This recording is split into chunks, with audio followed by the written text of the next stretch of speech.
우리 시간 온 마음 다해서 함께 주님 찬양함으로 말씀의 은혜 가운데 또 하나님 보좌 앞에 나가기를 원합니다. 우리 잠깐 기도하고 찬양 시작하도록 하겠습니다.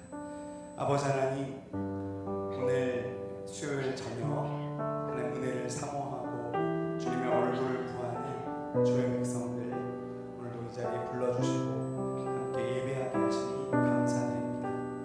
하나님, 이 시간 간절히 소원하는 것은 우리 주 예수 그리스도의 보혈의 은혜로 정결케 하시고 온전케 하시는 보혈의 은혜로 우리 모두를 덮어주셔서 예수 그리스도로 인하여 하나님께 담대히 나아갈 수 있게 하시고 오늘도 우리가 드리는 고백 하나하나 하나님 받으실 만한 진정한 것 될 수 있도록 역사하여 주옵소서. 오늘 찬양할 때 놀라운 은혜를 주시고 우리 수요기도회 가운데 하나님 나라의 영광을 우리에게 보여주실 줄 믿고 감사드리며 우리 주 예수 그리스도의 이름으로 기도드립니다. 아멘. 우리 함께 찬양하겠습니다. 무명이어도 도모하지 않은 것은 예수 안에 나는 만족.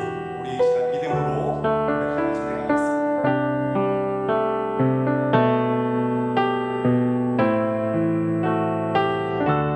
무명이어도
원한 내 안에 살아계시네.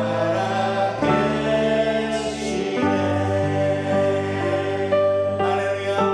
내 안에 계시구만. 영원히 나를 다스리고 통치하실 우리 왕 되신 주님 앞에 우리 감사와 사랑과 영광의 박수 올려드립니다. 할렐루야.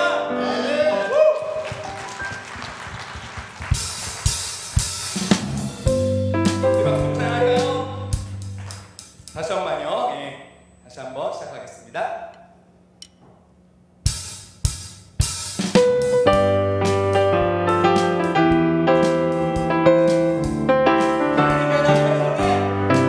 하나님의 나팔 소리 전지 진동해 예수 영광 중에 구름하시고 천사들이 세계 만국 모든 곳에 보내는 구원 얻은 삶이 하나님의 나팔 소리 하나님의 나팔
성령님의 권능을 여기 있는 너희에게 주옵니다. 주님 우리를 이 저녁 이 자리에 부르신 줄 믿습니다. 하나님, 저도 그렇게 되기를 원하고 바라고 기도합니다. 그렇지만 주님, 저의 삶의 현실을 보면 전혀 그렇지 않은 것을 고백하게 됩니다. 주님 어찌하면 좋습니까? 이 부족한 죄를 용서하여 주시고 이 시간 주님의 은혜가 필요합니다. 하나님 예비하신 은혜를 부어 주시옵소서. 그래서 이 땅은 하나님이 주신 은혜를 가지고 예수 그리스도의 인격으로 성령의 권능으로 살아가는 놀라운 은혜를 허락하여 주옵소서. 이 밤 하나님께서 우리에게 주실 은혜를 기대하면서 갈망하면서 우리 기도하겠습니다. 아버지 하나님 감사합니다. 하나님 이곳에 우리를 불러주시고 주의 보좌 앞에 나와 하나님의 꿈을 꾸게 하시며 그리스도의 인격을 닮게 하시며 하나님의 권능을 사모하게 하시며 감사드립니다. 아버지 하나님 이 시간 주님 피곤한 몸을 끌고 나와왔습니다. 그냥 와야 돼서 올 것 아닙니다. 하나님의 은혜를 사모함으로 왔고 하나님의 말씀을 하나님 갈망함으로 왔고 오직 주의 얼굴을 보러 왔습니다.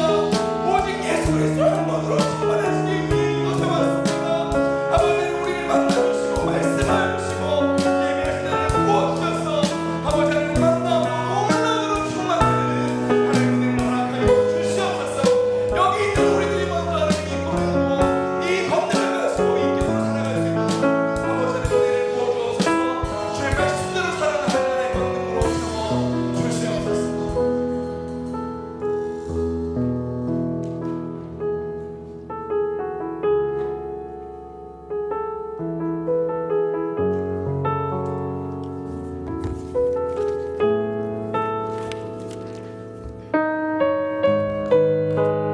우리의 예배를 받기에 합당하신 하나님 아버지, 이 시간 주님을 사랑하는 마음으로 예배의 자리에 나오게 인도하여 주심을 감사합니다. 우리의 어리석고 연약함을 아시는 주님, 선한 목자가 되시어 세상 속에서 성도의 삶에 합당한 주님의 청지기가 되게 인도하여 주세요. 지난 부활주일에 새생명 축제의 72분의 새로운 분들이 저희 교회에서 함께 예배드릴 수 있게 많은 분들의 마음을 인도하여 주신 주님의 능력을 찬양합니다. 주님의 전에서 예배드리는 순간을 기억하게 하시어 성민교회에 관심을 가지고 주님 주시는 화평을 다시 맛보기를 소망하는 자들이 되길 모두의 마음을 모아 기도합니다. 주님, 저희 교회에서 자라나는 다음 세대 위에 함께하여 주시어 어느 곳에서도 주님이 함께하심을 믿고 배우고 익히는 자들이 되어 후히 주시고 꾸짖지 아니하시는 주님께 지혜를 구함으로 주님의 뜻에 맞게 새로운 시대를 이끌어 나가기에 부족함이 없는 자들이 많이 나오길 간구합니다.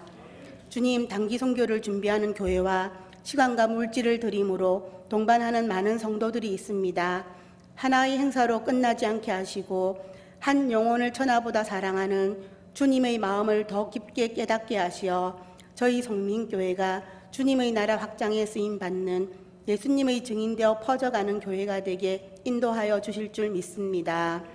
주님, 저희 교회의 육체적 질병과 삶의 어려움 속에서 주님께 눈물로 간구하는 분들의 간절한 기도가 응답받는 놀라운 이적이 일어나길 원하며 수고하고 애쓰시는 목사님들의 가정에 화평과 행복이 더하길 간구합니다.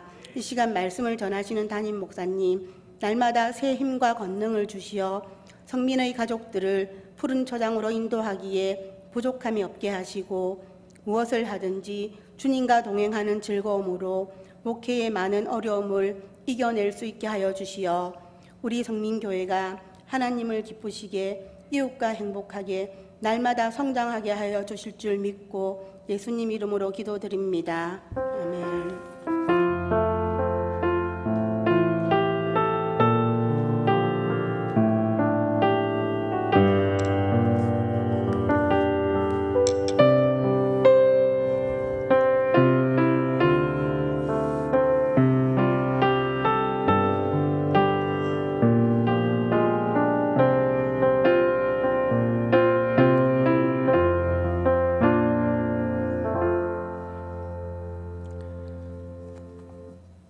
교회 소식 알려드립니다. 이번 주 토요일에 결혼 예식이 있습니다. 우리 송혜림 양 그리고 배승민 군의 결혼인데요. 송혜림 양은 송재호 장로님, 정차숙 권사님 가정의 차녀 되겠습니다. 12시, 토요일 12시에 웨딩 아레나 컨벤션 홀에서 결혼식이 있고요. 교회에서는 11시에 출발하겠습니다. 교회에서 함께하기 원하시는 분들은 11시까지 교회로 오시면 같이 갈 수 있겠습니다. 이번 주일에는 임시 당회가 또 있습니다. 당회원들은 꼭 참석을 부탁드리겠고요. 지난 주일까지 여러분 한 2달여에 걸쳐서 새생명 축제 많은 또 애쓰시고 기도하시고 마음을 모아주셔서 우리 1부에 2부 같이 합하면 80여 분 정도 오셨는데 정말 귀한 한 생명 한 생명이 오셨어요. 그래서 이분들에게 복음을 전하고 비록 데려오지 못했지만 그래도 애쓰고 수고하신 분들의 노력까지 하면 참 너무나 귀한 정성과 또 사랑이 이번 2달 동안 가득했겠구나 생각하니까 눈물겨운 한 주였습니다. 너무너무 감사했고요. 여러분들 그러한 마음으로 계속 복음을 증거하면서 하나님의 나라 백성으로 우리 계속 살아갔으면 좋겠습니다. 주변 계신 분들 바라볼까요? 오늘도 직장과 사업장과 가정과 학교에서 여러 가지 어려움 또 힘든 일들이 있었죠. 그러나 오늘 이 시간 축복합니다. 하나님이 당신과 함께 하십니다. 너는 시냇가에 심은 나무라 심은 나무라 하나님의 사랑 안에 하나님의 사랑 안에 믿음 뿌리 내리고 주의 뜻대로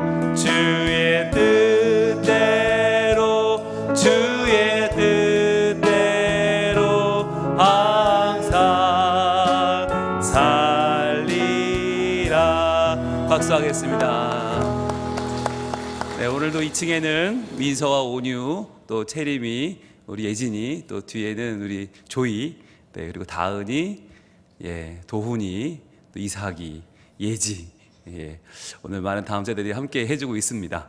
여러분들 감사합니다. 하나님 말씀 같이 보겠습니다. 마태복음 5장 44절입니다.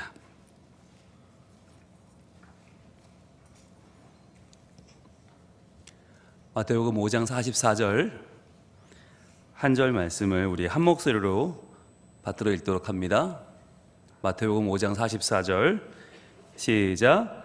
나는 너희에게 이르노니 너희 원수를 사랑하며 너희를 박해하는 자를 위하여 기도하라. 아멘. 오늘은 마태복음 강해설교 237번째 시간입니다. 오늘은 박해자를 위해 기도하라. 박해자를 위해 기도하라는 두 번째 말씀 증거하도록 하겠습니다. 우리가 지난주에 박해자를 위해서 기도하라는 말씀을 받으면서 처음에는 참 불편했어요. 이 말씀이 아무리 찾아봐도 박해받는 자를 위해서 기도하라는 말씀은 많이 있거든요. 박해받는 교회를 위해서, 박해받는 민족을 위해서 이렇게 기도하라는 말씀은 자세하게 우리 검색하면 많이 나오는데 박해자를 위해서는 어떻게 기도해야 되나 이게 참 쉽지 않아요. 그런데 예수님은 우리에게 박해하는 자를 위해서 기도하라라고 분명히 말씀하고 계시고 이것이 주님의 말씀이라면 우리는 이 말씀을 순종해야 되는데 우리의 본능을 거스려서 우리의 성정을 거스려서 어떻게 순종할 수 있을까? 여러분 그런데 그때 말씀이 역사하기 시작합니다. 여러분 우리가 내 마음에 맞는 말씀 내가 이익이 되고 내가 받아들이기 충분한 말씀들은요 얼마든지 순종할 수 있지만 그때는 말씀이 역사하지 않아요. 성령의 역사가 나타나지 않아요. 그런데 우리가 내 힘으로 할 수 없는 것을 하나님 말씀을 순종해서 그렇게 되리라고 믿고 신뢰하는 마음으로 그때 그 말씀을 따라가면요 그때부터 놀라운 말씀이 이제 내 안에 역사하기 시작하는데 그래서 우리가 지난주에 3가지 정도 그 이유를 찾아봤는데 먼저 본문 다시 한번 보겠습니다. 마태복음 5장 44절 본문 같이 한번 읽어보겠습니다. 시작. 나는 너희에게 이르노니 너희 원수를 사랑하며 너희를 박해하는 자를 위하여 기도하라. 아멘. 왜 이런 말씀을 주시는가 하였죠. 박해자를 위해서 기도해야 할 이유가 무엇인가? 그 이유, 박해자를 위해서 기도해야 될 이유에 대해서 우리가 3가지로 정리를 해봤습니다. 지난주에 정리했는데 첫 번째는 뭐였냐면 바로 박해자는 누구라고요? 내 믿음의 가치를 보여주는 사람이다라고 했어요. 여러분, 내 믿음의 가치를 보여주는 사람은 우리 편이 아니에요. 나와 함께 신앙생활 하는 분들이 아니라 도리어 나를 박해하는 그분들이 내 믿음의 가치를 보여주는 사람이다. 내 믿음이 가치 없는 것이라면, 별것 아니라면 누가 날 박해할 일도 없고요. 내가 옳은 믿음을 가지고 올바르게 믿지 않으면, 그냥 나를 위해 대충대충 믿고 비겁하게 믿으면, 세상과 타협하면 아무도 나를 박해할 일이 없잖아요. 그런데 박해를 받는다는 것은 무엇입니까? 내가 신앙생활을 올바르게 하고 있다. 내가 하나님의 말씀대로 믿으면 세상은 그것을 이해할 수 없어요.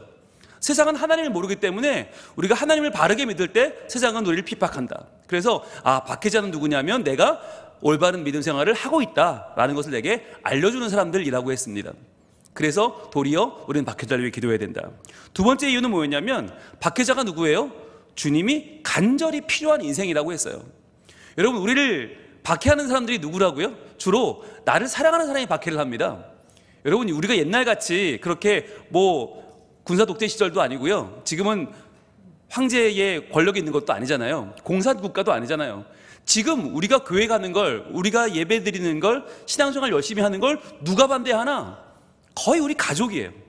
가족이든지 아니면 내 친한 친구든지 아니면 날 정말 사랑하는 선후배, 정말 가까운 사람들이 반대합니다. 아니면 반대할 이유가 없잖아요. 왜 반대하는가? 나를 사랑하니까.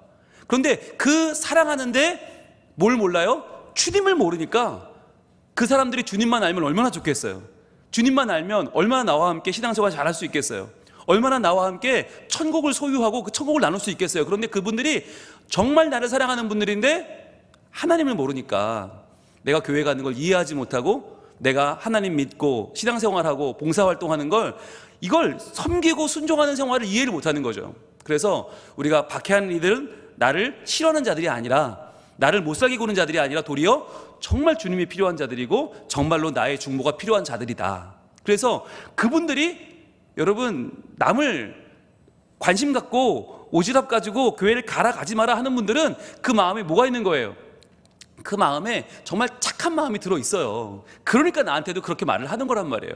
주님만 계시면 그 삶이 얼마나 더 아름다워지고 밝아지고 얼마나 멋있어질까. 우리는 그 영혼이 주님이 필요한 영혼이라는 걸 알아야 되고요. 세 번째는 뭐였냐면, 그래서 박해자는 하나님의 숨겨진 일꾼이라고 했습니다. 하나님의 숨겨진 일꾼이다. 그러니까 그 박해자들이 지금 주님을 모르니까, 주님 만나지 못했으니까 그렇게 교회를 반대하고 하나님을 대적하고 있지, 그들이 하나님만 알게 되면 어떻게 돼요? 완전히 그 열심으로 하나님을 섬기고 하나님을 따르고 하나님을 증거하는 놀라운 일꾼이 될 수 있다는 거죠. 도리어 나보다 더 잘 믿을 사람 많아요, 내 주변에. 도시락 싸들고 다니면 날 반대하는 사람, 그 사람은 누구냐? 예수님만 알면요, 나보다 훨씬 더 쓰임 잘 받을 수 있는 사람이에요. 그래서 우리는 그 박해자를 위해서 기도해야 된다는 것이죠. 그래서 우리가 지난주 말씀 나누면서 이 세 가지 이유를 가지고 박해자를 위해 기도하자라고 했는데, 이제 오늘은 여기서 한 걸음 더 나가 보겠습니다. 여러분, 여기까지는 언젠가 한 번은 들어봤을 거예요. 박해자를 위해서 기도해야 된다. 너를 박해하는 그가 변화되면 얼마나 좋겠냐, 기도하자. 여기까지는 들어보셨을 거예요. 그런데 오늘 두 번째 시간에는 뭘 다룰 거냐면, 그러면 어떤 제목으로 기도할 거냐라고 하는 거예요. 뭘 기도할 거냐? 그럼 박해자를 위해 기도하려고 앉았어요. 그런데 미운 마음이 자꾸 들고, 이해하지 못하는 마음이 들고, 대적하는 마음이 들잖아요. 뭐라고 기도해야 되는가? 과연 어떻게 기도해야 박해자가 정말 돌아올 수 있을까? 여러분, 어떤 기도점이 먼저 떠오르세요? 박해자를 위해 기도해야지. 그럼 뭐가 떠오를까요? 하나님. 그 다음 말이 떠오르지 않죠. 그 다음 말은 뭐겠어요? 다리 몽둥이를 그냥 확 이러든지, 아니면 내 그 인간을 그냥 이러든지. 박해자 너무 밉고 너무 막 이해할 수 없고 너무 답답하고 너무 완고하고 너무 강박하니까 하나님 그 승질머리를 그냥 콱 내려쳐주세요. 하나님 정말 그냥 하는 천벌 내려주세요. 벼락 내려주세요. 이런 기도 말고는 기도할 게 없잖아요. 거기다 뭐라고 기도를 하겠어요? 그런데 여러분, 우리가 하나님의 말씀을 잘 보다 보면 박해자를 위해서 이렇게 기도해야겠구나 라고 하는 것을 알려주는 성경 구절들이 있어요. 그래서 오늘은 성경을 우리가 포괄적으로 바라보면서 과연 박해자를 위해 기도해야 될 제목을 세 가지를 좀 찾아보려고 합니다. 자, 첫 번째 제목은 뭐냐면 바로 이거예요. 박해자가 하나님의 말씀으로 변화되게 하옵소서, 이거예요. 하나님의 말씀으로 변화되게 하옵소서. 여러분, 우리는 박해자를 설득할 수 없어요. 여러분, 우리가 설득해서 마음 바뀔 것 같으면 그 사람 박해도 안 해요.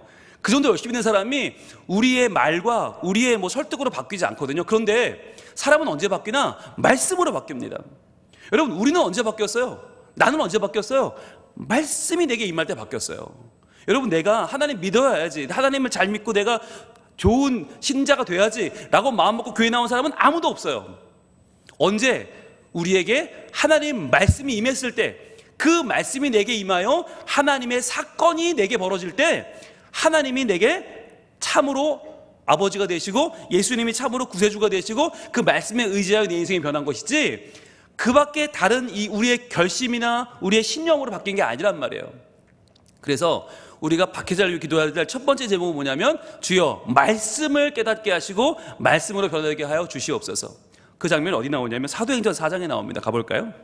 사도행전 4장 27절에 보시면 지금 초대교회에 가장 큰 위기가 찾아옵니다. 초대교회의 가장 큰 위기, 사도행전 4장 27절인데요. 자, 어떤 위기가 찾아오냐면 우리 신약성경 194쪽에 있습니다. 자, 4장 27절. 과연 헤롯과 본디오 빌라도는, 자, 헤롯과 본디오 빌라도는 둘이 친할까요? 안 친할까요? 안 친합니다. 헤롯 왕은 에돔 사람이지만 유대인의 왕이고요. 본디오 빌라도는 점령군인 로마의 총독입니다. 친하지 않아요. 경쟁 관계에 있고요. 서로 견제해요. 그런데 이 둘이 같이 모였어요. 왜 모였나? 보니까 이방인과 이스라엘 백성과 합세하여, 자, 이방인과 이스라엘 백성이 합세했어요. 이들도 안 친해요. 그런데도 합세했어요. 안 친한 두 세력과 두 세력이 합세했어요. 왜? 하나님께서 기름 부으신 거룩한 종 예수를 거스르기 위해서. 자, 예수를 믿는 도당들을 죽이기 위해서, 그들을 박해하기 위해서 함께 모인 겁니다. 자, 모여서 어떻게 했나? 28절. 하나님의 권능과 뜻대로 이루려고 예정하신 그것을 행하려고 이 성에 모였나이다 라고 이어집니다. 여러분, 이게 뭐죠?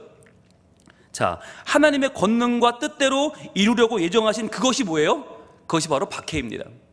지금 박해가 우리가 지금 공격받고 이들에게 지금 이 칼과 창으로 죽임당하는 이 상황이 어쩌다가 찾아온 것이 아니고 하나님이 예정하신 그것이란 말이에요. 하나님의 권능과 뜻대로 예정하신 그것, 그들이 지금 우리를 박해하려고 모인 것은 하나님의 뜻입니다 라고 고백하는 거예요.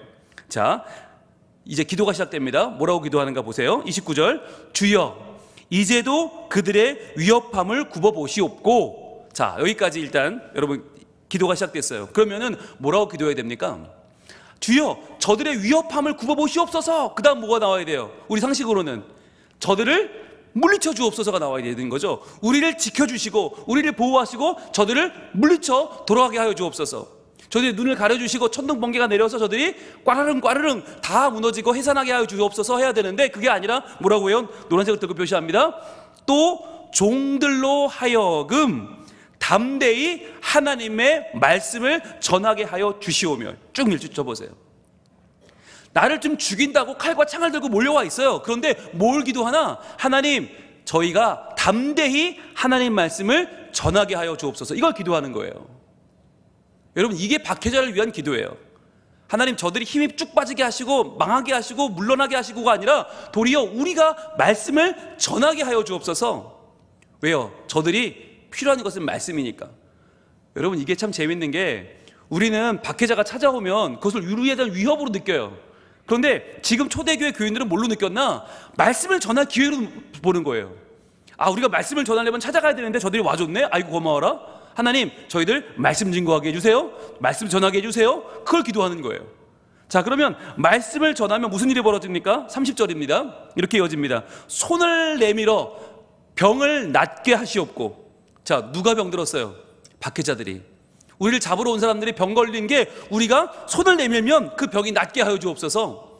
어떻게? 말씀으로. 그 다음에 표적과 기사가 거룩한 종 예수의 이름으로 이루어지게 하옵소서 하더라. 여러분, 이런 기적이 언제 일어납니까? 이런 표적과 기사가 언제 일어납니까? 말씀을 전할 때 일어난다는 거예요. 우리가 말씀을 전하게 해주옵소서. 그러면 말씀으로 저들이 병이 낫고 표적과 기사를 볼 것이 아닙니까? 그러니까 기도할 때 주여 우리가 말씀 전하게 해주세요 기도하는 거예요. 참 여러분 귀하죠. 초대교회 교인들의 기도는 살려주세요가 아니에요. 살려주세요, 물리쳐주세요, 우리를 구해주세요가 아니라 주님 이런 좋은 기회 주심을 감사합니다. 말씀 전할 기회를 주셨네요. 말씀 전하게 해주옵소서. 그러면 병이 나을 것이고 표적과 기사가 나타날 텐데 거룩한 종 예수의 이름이 드러날 거 아닙니까? 예수 이름이 영광받을 거 아닙니까? 그러면서 결과가 31절입니다. 빌기를 다함에, 자 빌기를 다했어요. 기도가 끝났어요. 응답이 어떻게 이루어지는가? 모인 곳이 진동하더니, 자 하나님의 응답이 시작된 거죠. 인간이 할 수 없는 일이 벌어진 거죠. 모인 곳이 진동하더니 어떻게 돼요? 우리가 다 성령이 충만하여, 자 노란색으로 동그라미 해보세요. 성령이 충만하다. 자 성령이 충만해서 적을 물리친 게 아닙니다. 성령이 충만해서 적들을 때려 눕힌 게 아니라 어떻게 했다고요? 담대히 하나님의 말씀을 전하니라. 여기까지 노란색으로 쭉 쳐보세요. 이게 기도의 응답이었어요. 뭘 기도했더니 말씀을 전하게 하옵소서 기도했더니 말씀을 담대히 전했어요. 여러분 여기서 우리가 알 수 없는 것은 그겁니다. 과연 이들은 살아남았을까 하는 거예요. 과연 죽이겠다고 지금 칼과 창을 들고 찾아온 저들에게 이들은 살아남았을까? 여러분 알 수 없어요. 다 죽었을 수도 있어요. 그런데 이들의 관심은 죽느냐 사느냐가 아니었어요. 이들은 응답이 되었어요. 이들의 기도는 응답받았어요. 왜 기도하기를 살려주세요가 아니라 말씀을 전하게 해주세요로 기도했기 때문에 말씀이 전해진 것입니다. 여러분 초대교회가 말이 초대교회지 정말 소수가, 정말 힘없는 자들이, 정말 어떠한 권력도 없고 어떠한 조직도 없는 자들이었어요. 그런데 그러한 자들이 지금 전 세계에 걸쳐서 모든 나라에 교회가 생기고 모든 나라에 하나님을 믿는 주의 백성들이 이렇게 편만하다는 것은 무엇을 보여줍니까? 그들의 기도가 달랐던 거예요. 살려주세요, 도와주세요가 아니라 말씀을 증거하게 하여 주옵소서. 그래서 박해자들에게 말씀이 전해진 거예요. 여러분 우리도 얼마 전에 주일 예배 때 봤지만 토마스 선교사님이 말씀 들고 왔을 때 우리나라는요 배척했어요. 배 불태워버렸어요. 토마스 선교사 때려 죽여버렸어요. 그런데 그는 어떻게 합니까? 말씀을 던지는 거예요. 어떻게든 말씀이 들어가야 이들이 산다고 우리말로 번역된 성경을 던지고 죽었죠. 그 성경이 벽에 도배되고 발라지고 그것을 본 사람들이 변화되어서 여기까지 온 거 아닙니까? 여러분 우리가 박해하는 자들을 위해서 기도해야 될 첫 번째 제목이 뭐냐? 말씀이 선포되는 것인 줄로 믿습니다. 여러분 그러려면 더 중요한 기도 제목은 뭐가 되겠어요? 내가 말씀을 증거해야 되는 거예요.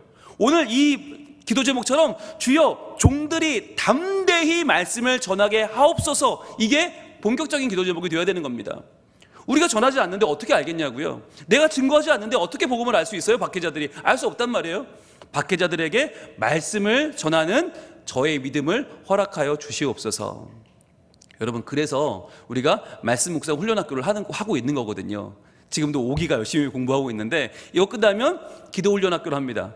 즉 말씀을 공부해서 이 말씀으로 기도하는 훈련. 그러면요 이 말씀이 체화가 돼요. 내 안에 들어와 자리를 잡아요. 그 다음 뭐 하는 줄 아세요? 복음 훈련학교. 말씀을 묵상해서 기도한 걸 가지고 복음을 전하는 훈련을 합니다.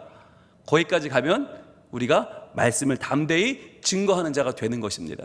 그래서 저는 제 소망과 꿈이 뭐냐면 우리 성매인 가족 전 교인이 다 복음훈련학교로 수료하는 거예요.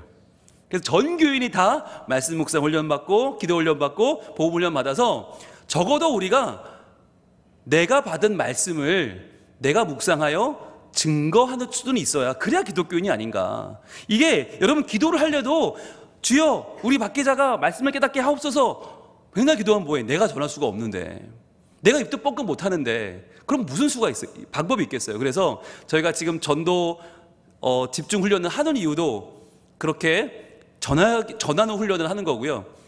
우리가 전도하는 행사를 하고 새생명 축제를 하는 이유도 다른 게 아니라 내가 먼저 입을 열어 복음을 전하는 자가 되기 위해서 하나하나 훈련을 하는 것인데, 지금 그래도 우리 교회가 정말 전도하는 체질 변화가 지금 되고 있어요.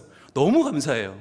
그래서 이렇게 해서 점점점 변화되어서 내가 누리고 끝나는 신앙이 아니라 내가 받은 은혜를 내가 증거할 수 있고 전할 수 있고 나눌 수 있어서 담대히 복음을 증거하여 박해자들이 주의 말씀을 변화될 수 있다면 얼마나 놀라운 하나님의 일이 우리 가운데 이루어지겠습니까? 여러분 그 일을 꿈꿀 수 있기를 소망합니다. 자, 두 번째는 박해자의 감정을 위해 기도해야 돼요. 박해자의 감정이 공감을 받고 안정되도록 여러분 기도할 필요가 있습니다. 이게 무슨 말이냐? 우리가 박해자의 감정까지 위해 기도해야 되냐? 그렇습니다. 왜냐하면요, 여러분 박해라는 걸 왜 하죠? 신념 때문에 하는 겁니다. 원래 박해하는 사람은 신념이 분명하기 때문에 박해하는 거거든요. 그런데 신념이 분명하다고 다 박해를 하진 않아요. 신념이 분명한데 나의 신념이 다른 사람들을 받아줄 수 있는 감정의 여백에 있는 사람들은 박해자가 되지 않습니다. 그러니까 나는 A라는 것을 주장하는데 B라는 걸 주장하는 사람이 있어요? 그럼 그럴 수도 있지 라고 받아들이면 이 사람의 감정이 여유가 있으면 박해자가 되지 않는데, 나는 A인데 저 사람은 B예요. 그럼 B는 절대로 안 돼. A여야 돼. 너 B 빨리 버려.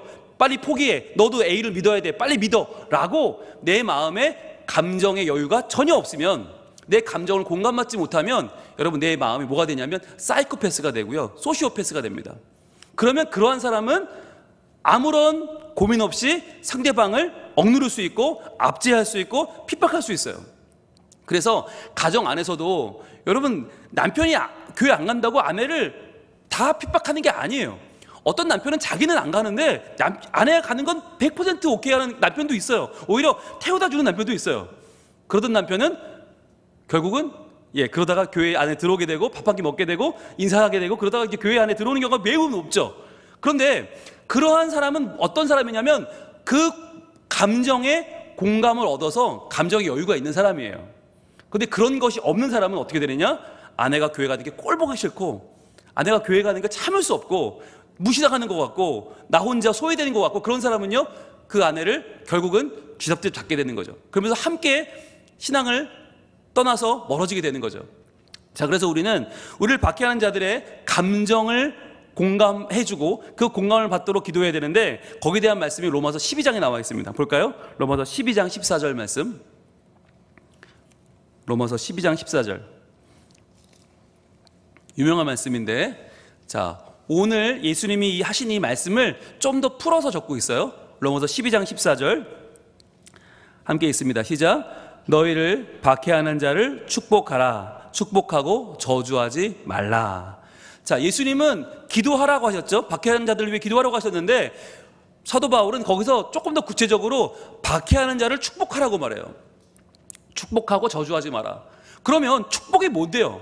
축복이라는 건 단순히 그 영혼을 위해 기도하는 게 아니라, 축복은 어떻게 하는 거냐? 구체적으로 15절에 이렇게 말하고 있습니다. 15절 시작, 같이 읽습니다. 시작. 즐거워하는 자들과 함께 즐거워하고 우는 자들과 함께 울라. 아멘. 여러분, 우리는 이 말씀을 오해하는데 이게 그냥 교회 안에서 믿는 우리끼리 하는 건 줄 알아요.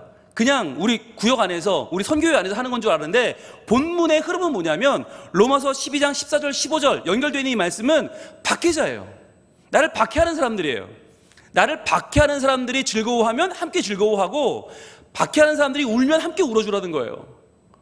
근데 이게 쉽냐고요. 이게 나를 박해하는 사람이 즐거우면 난 반대로 슬픈 거고, 그 사람들이 슬프면 난 좋은 거 아니에요? 반대로 내 감정이 움직이는데, 하나님은 내 반대로 움직이는 본능대로 하지 말고 그 사람에게 내 감정을 공감해 주라는 것이에요. 왜? 그렇게 해야 그 사람이 감정의 공감을 얻어야 그 감정에 여유분이 생기고, 그래야만 그의 신념에도 불구하고 박해를 멈출 수 있기 때문에. 그렇지 않으면 그가 점점점 메말라서 그의 슬픔도 그의 즐거움도 공감받지 못하면 그는 결국 그 마음이 더 메마르고 더 강팍해져서 우리를 더 박해하는 사람들이 될 수밖에 없기 때문에, 그럼 결국 다 죽는 거예요. 박해하는 자나 박해하는 자나 다 죽는 거예요. 그래서 주님은 감정의 공감을 말씀하고 있습니다. 여러분, 이것이 성경에서 굉장히 중요하게 생각하는 부분 중에 하나예요. 우리는 예수를 믿는다고 할 때 너무 지적인 동의만 믿음이라고 생각해요. 그런데 실제로는 지정의가 다 들어있단 말이에요. 정은 뭐냐? 느끼는 거예요. 느끼는 것, 정서적인 부분, 이게 굉장히 중요해요. 공감하는 게 굉장히 중요합니다. 그래서 너 하나님 믿어 안 믿어? 너 예수님 믿어 안 믿어? 성령님 믿어 안 믿어? 오케이, 그럼 너 우리 편. 이게 아니라 실제로 우리는 더 많은 경우에 감정의 교류, 감정의 공유를 할 때 훨씬 더 교회 오기가 편안해지고 교회 오는 게 따뜻해지고 그 예배가 더 은혜가 되는 것이에요. 그래서 여러분, 우리 중에 하나님 안 믿는 사람은 없어요. 이 시간에 나올 리가 없죠. 하나님을 믿는데, 다 믿는데 어떤 사람을 대할 때는 차가워요. 어떤 사람을 대할 때는 벽이 느껴져요. 근데 어떤 사람은 너무 편하고 좋아요. 어떤 사람은 너무너무 마음이 따뜻해. 왜 그럴까? 이게 지정의 가운데 정의 문제 때문에 그런 거예요. 공감이 안 되니까, 누군가의 감정에 공감해주지 않으니까 우리의 마음속에 벽이 생기고 차가운 냉랭한 기운이 흐르는 것이죠. 그래서 여러분, 우리가 말씀을 듣기 전에 먼저 뭐예요? 너는 시냇가에 하면서 서로 눈을 바라보고 서로 축복을 합니다. 왜 그렇게 하는가? 우리가 다 같은 마음을 품었다라고 하는 것을 내 마음이, 내 영혼이 느끼기 위해서, 그걸 내 감정적인 교감을 충분히 얻으면요, 그날은 어떤 말씀을 들어도 은혜가 돼요. 근데 그게 없으면 딱딱하게 이게 안타깝다 말씀을 들으면 머리로는 동의가 되는데 그게 감정적으로 처리가 안 되니까 그 말씀이 도리어 나를 공격하는 말씀 같고, 도리어 나를 나무라는 말씀 같고, 도리어 혼나는 것 같고, 그러니까 말씀이 안 들어오는 거죠. 그래서 우리가 상대방의 감정을 공감해 줄 때 내 감정도 열리는 거예요. 그러면서 감정적인 교류가 일어날 때 우리가 박해자도 받아들일 수 있고 박해자도 변화시킬 수 있는 내 마음속에 내 영혼의 여유분이 생기게 된다는 것을 여러분 기억하시길 바랍니다. 세 번째입니다. 제일 중요한 거죠. 세 번째, 같이 있습니다. 시작. 박해자가 예수님의 생명을 얻게 되도록이에요. 여러분, 박해자가 왜 우리를 박해합니까? 그 안에 생명이 없어요. 여러분, 생명이 없다는 건 무슨 말이에요? 죽음이, 사망이 지금 그 안에서 권세를 잡은 거예요. 사망 권세는 뭐냐면 그 어떤 생명도 용납할 수 없어요. 사망 권세가 뭐냐? 다 죽이는 거예요. 충분히 죽일 수 있고 그걸로 상대방을 죽여야 내가 힘을 얻고 죽여야 권세를 얻는 거. 그래서 사망 권세는요, 그 어떤 것도 당해낼 수가 없습니다. 그런데 그 사망의 권세가 지배하고 사망의 권세가 우리 안에 나를 차지하고 있을 때 과연 무엇이 그 사람의 박해를, 그 사람의 그 핍박을 이겨낼 수 있게 하고 그 사람을 그 사망 권세에서 건질 수 있는가? 유일하게 건질 수 있는 것은 바로 예수의 생명밖에 없습니다. 그래서 여러분, 성경은 뭘 말씀하냐면 우리가 살아갈 때 우리의 박해자에게 보여줘야 될 것이 있다는 거예요. 박해자에게 우리가 삶에서 보여줘야 되는 게 있는데 그게 뭐냐? 바로 예수의 생명이 얼마나 능력이 있는지, 예수의 생명이 얼마나 풍성한 것인지, 예수의 생명이 얼마나 놀라운 것인지를 보여줘야 할 우리 삶에 신앙의 의무가 있는 거예요. 우리가 함께 보겠습니다. 고린도후서 4장으로 갑니다. 고린도후서 4장 7절부터 보시면, 여러분, 고린도후서도 참 초대교회에 너무나 많은 어려움을 겪고 있던 당시였거든요. 고린도후서 4장 7절, 유명한 말씀이지요. 네, 유명한 말씀입니다. 우리 함께 같이 한번 읽어볼 텐데, 고린도후서 4장 7절 시작. 우리가 이 보배를 질그릇에 가졌으니 이는 심히 큰 능력은 하나님께 있고 우리에게 있지 아니함을 알게 하려 함이라. 아멘. 자, 우리는 뭐냐? 교회는 질그릇이에요. 하나님 믿는 사람은 질그릇인데, 질그릇은 뭘 상징하냐면 잘 깨져요. 질그릇은 툭하면 깨져요. 놓치면 깨져요. 박살나버려요. 아무런 보존할 수 있는 힘이 없어요. 그러니까 교회는 잘 박살나고 신앙에는 잘 박살난다. 다 다치고 잘 깨어진다. 그런데 그 잘 깨어지는 질그릇이 무엇을 가졌다고요? 보배를 가졌다고요. 이게 중요한 거예요. 보배가 뭐냐? 생명입니다. 이 생명. 여러분, 세상은 뭐라고 하냐면 깨트리면 끝이잖아 라고 말해요. 교회 깨트리면 돼. 교인 깨트리면 돼. 하나님의 백성 깨트려버려. 그런데 중요한 건 깨졌는데 생명은 살아있는 거예요. 여러분, 이걸 볼 때 박해자들이 깜짝 놀라는 거죠. 분명히 깨트렸는데, 질그릇 분명히 깨졌는데 아직 살아있단 말이에요. 여러분, 그걸 보여줘야 된다는 거예요. 박해자들은 쉽게 생각합니다. 교회 문 닫으면 그만이야. 교회 죽이면 돼, 가두면 돼, 불태우면 돼, 톱으로 켜면 돼, 사자 입에 밀어넣으면 끝날 거야. 안 끝나는 거예요. 왜 안 끝나는가? 거기에 보배가 있기 때문에. 그 보배가 바로 예수님의 생명입니다. 여러분, 이 예수의 생명을 만약 박해자들이 보게 되면요, 변화가 될 수밖에 없는 거예요. 그런데 왜 변화되지 않느냐? 그 생명을 보지 못하니까. 교회 깨트려버리면 그 교회가 타협해 옵니다. 교회 깨어질 위기에 처하면 그 교회가 우리에게, 그 박해자에게 찾아와서 잘못했다고, 우리 그렇게 안 하겠다고, 이걸 계속 경험하니까 박해자들이 예수가 생명 따위는 없구나, 계속 깨트리면 되는구나 라고 우리 공격하는 거예요. 그런데 보여주는 거죠. 실제로 깨어졌어요. 깨어지는 거예요. 다 깨어지고 내어지고 다 박살나는데 거기에 예수의 생명은 남아서 계속 그 예수의 생명이 이어지는 걸 보고 나면 박해자들이 달라진다는 거죠. 어떻게? 심히 큰 능력은 하나님께 있고 우리에게 있지 않구나. 교회에 있지 않구나. 이게 힘이 큰 능력, 생명이라는 게 사람에게 있는 게 아니라 정말 하나님께 있구나. 이것을 그들이 보게 될 거란 말이에요. 어떻게 보여줍니까? 교회가 생명을 소유한 것을 우리가 포기하지 않는 것, 그 예수의 생명으로 끝까지 보여주는 거죠. 그래서 8절은 이렇게 이어집니다. 우리가 사방으로 우겨쌈을 당하여도 쌓이지 아니하며 답답한 일을 당하여도 낙심하지 아니하며. 자, 박해자들은 계속해서 우리를 사방으로 우겨쌉니다. 그런데 우리가 쌓이질 않아요. 답답한 일을 계속 줍니다. 계속 불이익을 주고요. 계속 우리가 힘들게 만듭니다. 그런데요, 낙심을 안 하는 거예요. 우리가 이쯤이면 낙심해야 되는데 왜 안 하지? 왜 안 하지? 왜요? 생명이 있다는 걸 그들이 깨닫게 되는 거죠. 9절입니다. 박해를 받아도 버림받지 아니하며. 자, 박해하는 자들이 분명 우리를 박해하고 거의 생명을 빼앗을 지경까지 갔는데 우리가 버림받지가 않고 도리어 우리가 하나님의 사랑으로 더 차오르는 거예요. 거꾸로 뜨림을 당하여도 망하지 않아요. 우리를 자꾸 거꾸로 때리는데 이쯤이면 망해야 되는데 망하지 않는 거예요. 여러분, 이쯤 되면 박해자들이 희한한 놈들이네, 이거 이상한 놈들이네, 이쯤 우리가 박해했으면, 이쯤 거꾸로 때렸으면 망하고 버림받아야 되는데 그렇지 않으니까 거기서부터 이들이 뭐지? 궁금증을 갖게 되는 거예요. 그 궁금증에 답하는 게 뭐냐면 바로 10절입니다. 우리가 항상 예수의 죽음을 몸에 짊어짐은, 피하지 않는 거예요. 예수의 죽음을 피하지 않고 예수의 죽음을 우리에게 와서 우리가 깨어지는 것을 두려워하지 않고 그 박해의 믿음으로 나아갈 때 어떻게 돼요? 예수의 생명이 또한 우리 몸에 나타나게 하려 함이라. 여러분, 노란색을 들고 표시해 보세요. 예수의 생명이 어디? 우리 몸에 나타나게. 여러분, 그러면 우리 몸에 예수의 생명이 나타나면, 이것은 나타난다고 하는 표현이 중요한데, 나타나는 건 왜 나타나는 거예요? 보여주려고. 그럼 누가 보는 거예요? 예수의 생명이 우리 몸에 나타나면 누가 보는 거예요? 박해자가 보는 것이죠. 여러분, 우리는 누구를 변화시키는 사람들인가? 박해자를 변화시키는 사람들입니다. 그래서 우리 몸에 예수의 생명이 드러나면, 우리가 죽어 우리 안에서 예수의 생명이 드러나면 그걸 보고 누가 변화돼요? 박해하는 자들이 변화가 되는 거예요.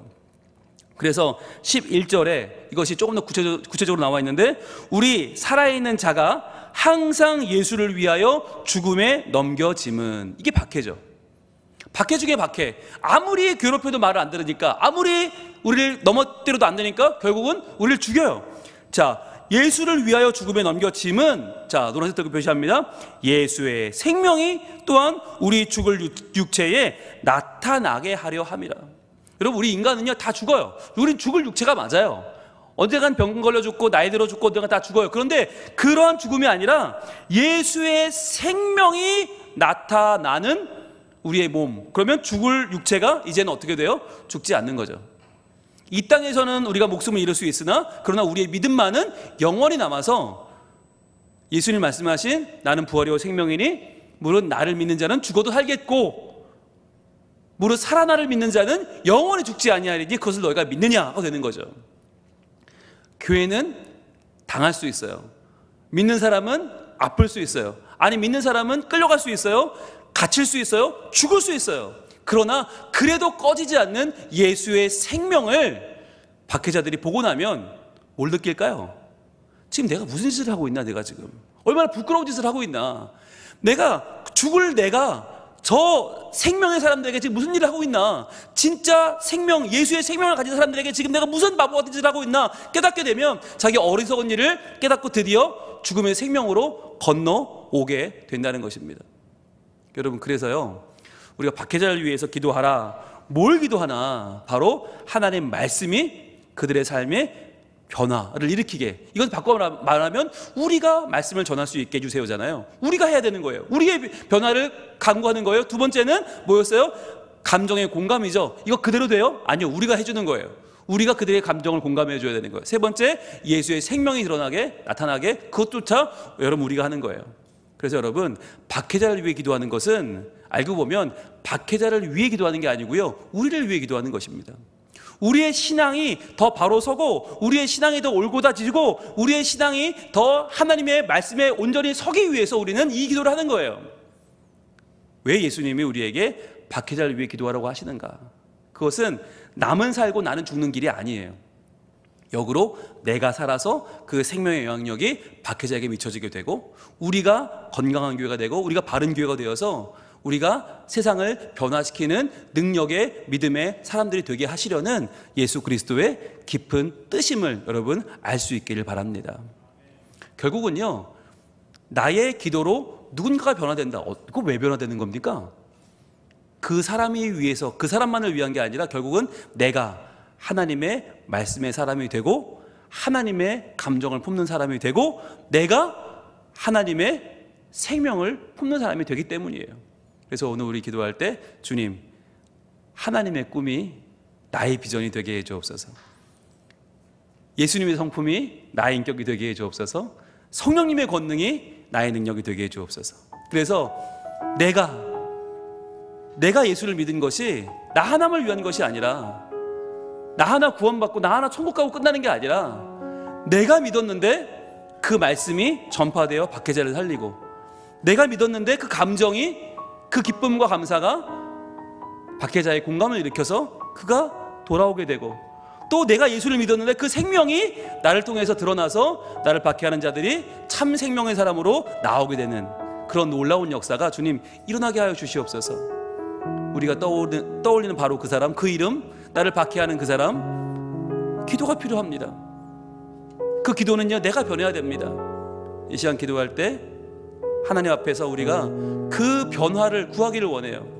그 변화의 시작이 오늘 이 자리가 될 수 있기를 축복합니다. 우리 함께 찬양하겠습니다.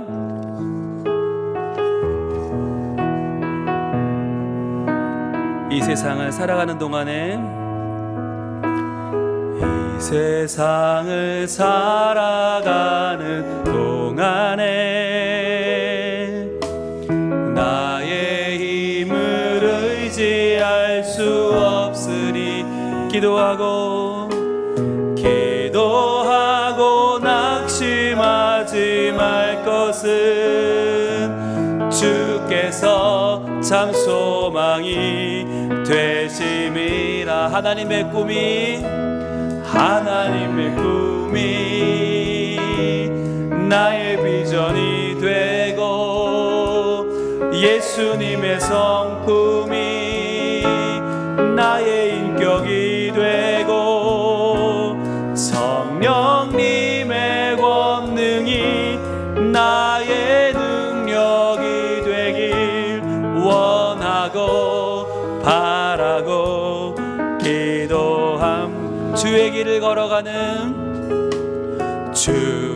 길을 걸어가는 동안에 세상의 것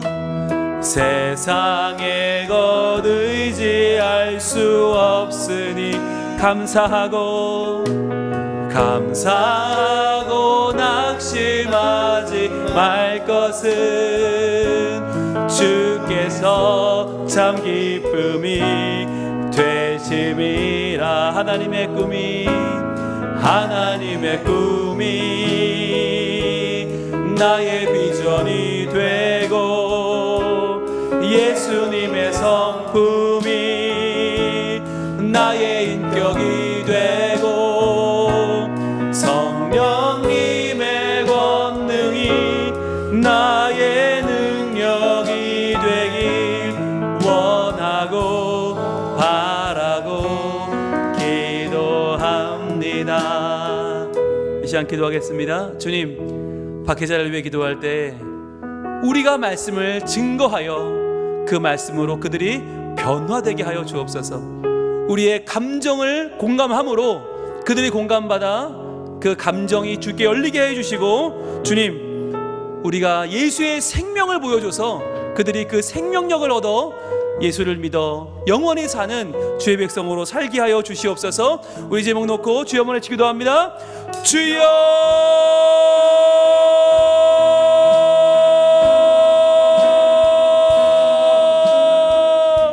아버지 하나님, 우리에게 하나님의 은혜가 임하여 주님 우리가 박해자를 위하여 기도할 수 있는 진실한 기도자, 진실한 주의 자녀 되기를 소망합니다. 아버지 하나님, 단순히 미워하고 단순히 저항하고 단순히 대치하는 것으로 끝나지 않고 우리가 우리를 미워하고 우리를 예수 믿지 못하게 하고 우리를 하나님께 나가지 못하게 하는 자들을 위해 기도하길 원하는데, 아버지 하나님, 그들이 말씀으로 변화되게 하여 주시옵소서. 하나님 말씀의 능력이 그들에게 임하게 해 주시고 말씀으로 그들이 변화되어 질병이 낫게 되고 예수의 표적과 기사를 보게 되며 그들의 눈을 열어 주를 보게 하여 주옵소서. 아버지 하나님, 또한 우리가 우리 마음으로 공감의 주를 통하여 즐거워하는 자들과 함께 즐거워하고 우는 자들과 함께 울기를 원합니다. 아버지 하나님, 그런 감정의 공감을 통하여 그들의 마음이 주께 열리게 하여 주옵소서. 무엇보다도 예수의 생명이 들어가기 원합니다. 주님, 예수의 생명, 나를 살리신 그 생명이 박해자들에게 드러나게 하여 주시고 아무리 우리가 깨어져도 깨어지지 않는 예수의 생명을 가졌음을 그들이 보게 하여 주옵소서. 그리하여 내가 아무리 당하고 아무리 죽는 자리 내어진다고 해도 결국 나를 살리시고 끝까지 나를 지켜주시는 예수의 부활, 예수의 생명이 나와 함께 하심을 그들이 보고 주님을 높이는 거룩한 일이 일어나게 하여 주시옵소서. 도와주시옵소서. 함께 하여 주시옵소서.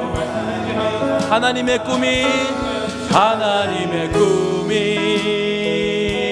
나의 비전이 되고 예수님의 성품이 나의 인격이 되고 성령님의 권능이 나의 능력이 되길 원하고 바라고 기도합니다. 주님, 우리가 우리를 박해하는 저들을 그저 싫어하고 원망하고 저주하고 밀어내기보다 그들을 위하여 축복하며 기도하게 하여 주시옵소서. 주님, 무엇보다도 말씀을 증거하게 하옵소서.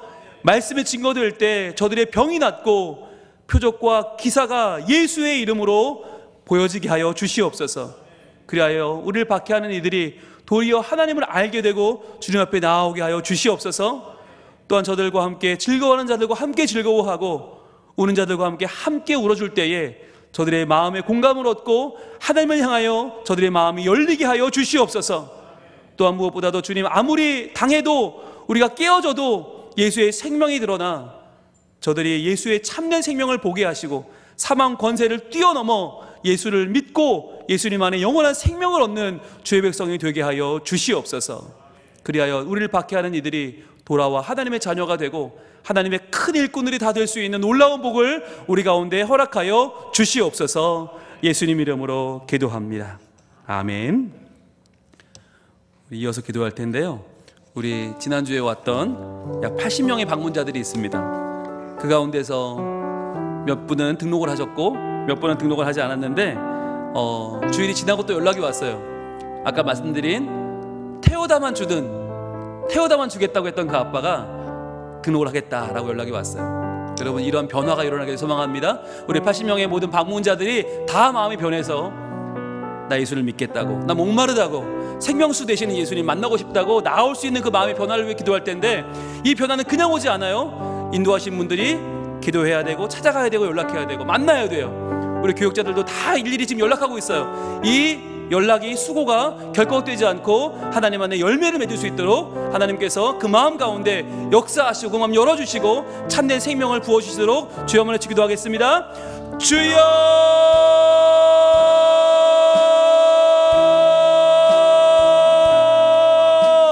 아버지 하나님, 우리 80명의 모든 방문자들이 주여 그 마음이 열리기를 소망합니다. 주여, 교회 한번 나오는 게 얼마나 어렵습니까? 그렇게 어려운 발걸음을 했는데 주여, 그들이 한 번 왔다 가는 것으로 끝나면 얼마나 아쉽습니까? 주여, 그들의 마음이 하나님께로 온전히 열리게 하여 주시옵소서. 예수님께 그 마음을 열고 예수의 그 생수를 그들이 받아 마시게 하여 주옵소서. 주여, 목이 마릅니다. 주여, 목이 마릅니다. 주여, 목이 마릅니다. 생수 되신 예수님께서 우리의 목을 죽여주시고 주여, 우리의 영혼을 죽여주시고 우리가 주님을 샘물로 만나고 오아시스로 만나게 하여 주시옵소서. 주여 그 80명의 모든 방문자들 주여 하나님 향해 마음을 열 때에 주여 아버지 하나님 인도한 자들이 한 번 더 연락하고 구역장들이 연락하고 선교회에서 연락하고 교육자들이 연락하고 주여 우리가 사랑하고 만나고 연락하는 그 과정 속에서 그들의 마음이 주님께 열려지기를 소원합니다. 아버지 하나님 그 마음을 열어 주옵소서. 주여 그 마음을 하나님께서 만져 주옵소서. 하나님께서 그 마음을 하나님께서 아름답게 하시고 하나님 그걸 부드럽게 하시고 그 마음이 하나님께서 온전히 주여 개방될 수 있도록 주님께 믿음으로 나올 수 있도록 주여 도와주시옵소서. 함께 도와주시옵소서. 주님 인도하여 주시옵소서. 주님 도와주시옵소서.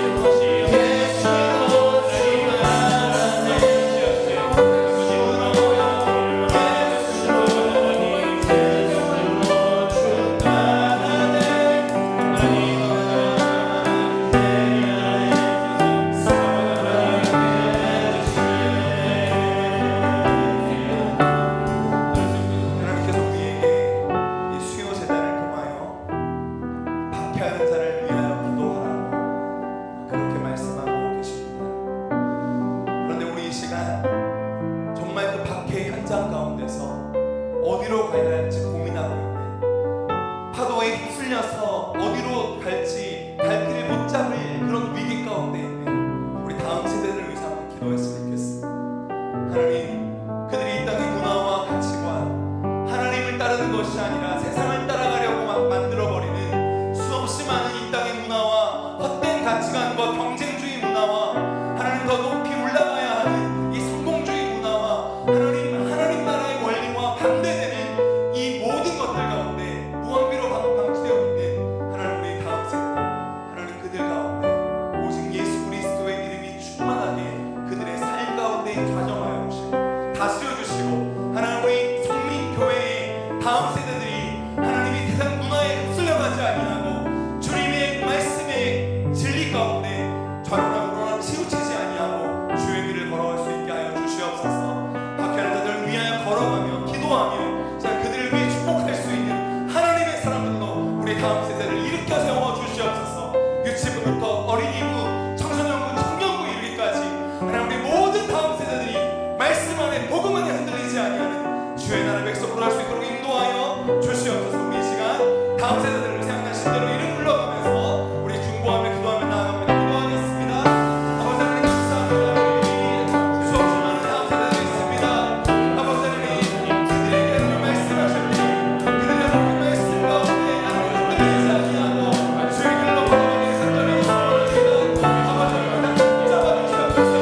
이 땅 하나님 나라가 아니라 하나님의 원리가 아니라 하나님 말씀이 아니라 이 땅 가운데 수없이 많은 자들의 가치관과 경쟁주의와 성공과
Oh